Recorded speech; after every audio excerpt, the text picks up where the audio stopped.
నెల్లూరు నగరంలో కామ్రేడ్ పుచ్చలపల్లి సుందరయ్య 41వ వర్ధంతిని సిపిఎం నేతలు ఘనంగా నిర్వహించారు. వర్ధంతిని పురస్కరించుకుని నగరంలోని కనకమహాల్ సెంటర్లో మజ్జిగ చలివేంద్రం, గాంధీబొమ్మ సెంటర్లో ద్రాక్షారసం పంపిణీ కార్యక్రమాన్ని నిర్వహించారు. ఈ కార్యక్రమాలను సిపిఎం నాయకులు ప్రారంభించారు.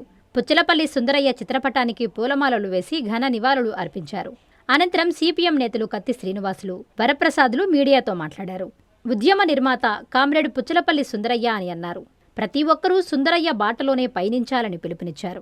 ఈ కార్యక్రమంలో పార్టీ నాయకులు, కార్యకర్తలు పాల్గొన్నారు. కామ్రేడ్ పుచ్చలపల్లి సుందరయ్య గారి 41వ వర్ధంతి సందర్భంగా ఈరోజు కనకమహాల్ సెంటర్లో ఉండేటటువంటి సుందరయ్య గారి విగ్రహానికి మాలేసి అనంతరం మజ్జిగ చలివేంద్రాన్ని ఏర్పాటు చేయడం జరిగింది. కామ్రేడ్ పుచ్చలపల్లి సుందరయ్య గారు దక్షిణ భారత కమ్యూనిస్టు ఉద్యమ నిర్మాతగా పేరుగాంచినటువంటి వ్యక్తి, చల్లనయ్యగా పేరుగాంచినటువంటి వ్యక్తి. ఆయన చల్లగా ఉండాలనే ఆలోచనతో ఈరోజు సుందరయ్య గారి విగ్రహం దగ్గర మజ్జిగ చలివేంద్రం దాదాపు 1000 మందికి మజ్జిగ చలివేంద్రం ఏర్పాటు చేయడం జరిగింది. అనేక ప్రాంతాల్లో ట్రేడ్ యూనియన్గా ఉండేటటువంటి అనేక యూనియన్లు, అనేక ప్రాంతాల్లో ద్రాక్షారసాలు, మజ్జిగ చలివేంద్రాలు, అన్నదాన కార్యక్రమాలు, ఈ విధమైనటువంటి పద్ధతుల్లో రకరకాలైనటువంటి కార్యక్రమాలని ఈరోజు నిర్వహించడం జరుగుతుంది.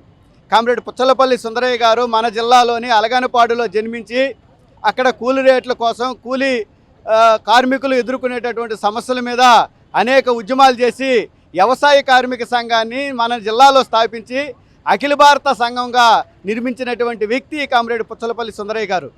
అనేక ప్రాంతాల్లో ఈ జిల్లాలో అనేక ట్రేడ్ యూనియన్స్ని ఏర్పాటు చేసి, రిక్షా వర్కర్స్ యూనియన్ దగ్గర నుంచి, లారీ వర్కర్స్ యూనియన్ దగ్గర నుంచి, హమాలీ వర్కర్సు, అనేక కార్మిక సంఘాలని నిర్మించినటువంటి వ్యక్తి కామ్రేడ్ పుచ్చలపల్లి సుందరయ్య గారు.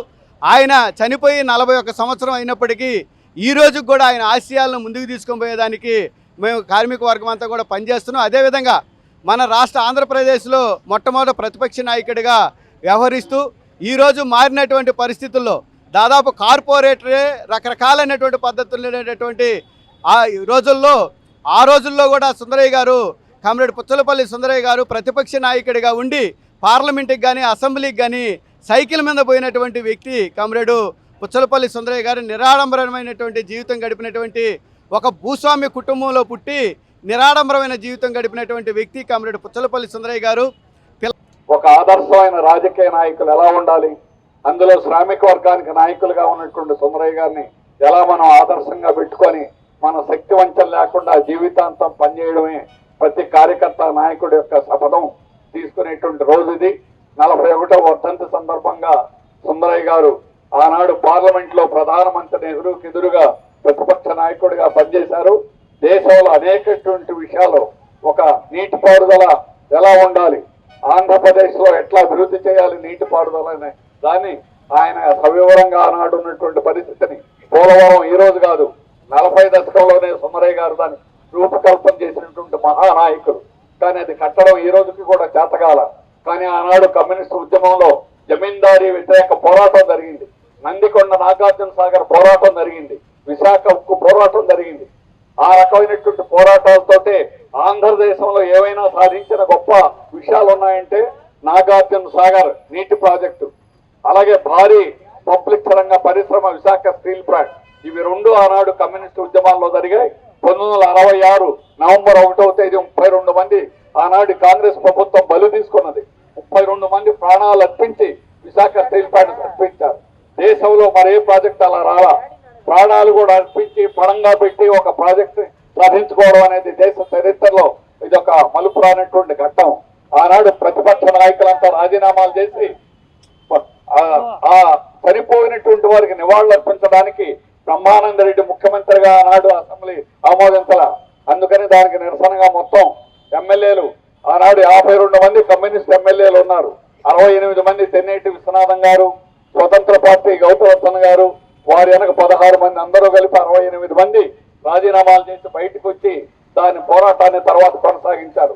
కమ్యూనిస్టు ఉద్యమ నిర్మాత, పీడిత ప్రజల ఆశాజ్యోతి, భారతదేశ మొట్టమొదటి ప్రతిపక్ష నాయకుడు, సింహపురి ముద్దుబిడ్డ కామ్రేడ్ పుచ్చలపల్లి సుందరయ్య గారి 41వ వర్ధంతి సందర్భంగా నెల్లూరు జిల్లా వ్యాప్తంగా, దేశవ్యాప్తంగా కూడా ప్రజలందరూ ఇటువంటి స్ఫూర్తిదాయకమైనటువంటి నేతలు అరుదుగా మనకి పుడుతూ ఉంటారు. అటువంటి ముద్దుబిడ్డ మన సింహపురి గడ్డ మీద పుట్టడం అనేది నిజంగా మనందరం కూడా గర్వించదగినటువంటి విషయం.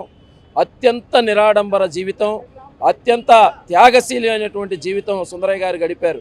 ఎందుకంటే బిడ్డలు ఉంటే స్వార్థం ఎక్కడ పెరుగుతుంది, ప్రజాసేవకే నా జీవితం మొత్తం అంకితం చేయాలని తన సతీమణి లీలమ్మ గారితో సంప్రదించి సుందరయ్య గారు కుటుంబ నియంత్రణ ఆపరేషన్ చేసుకొని బిడ్డలను కూడా త్యాగం చేసి తన జీవితంలోని ప్రతి క్షణాన్ని ప్రజాసేవకే అంకితం చేసిన గొప్ప యోధుడు కామ్రేడ్ పుచ్చలపల్లి సుందరయ్య గారు.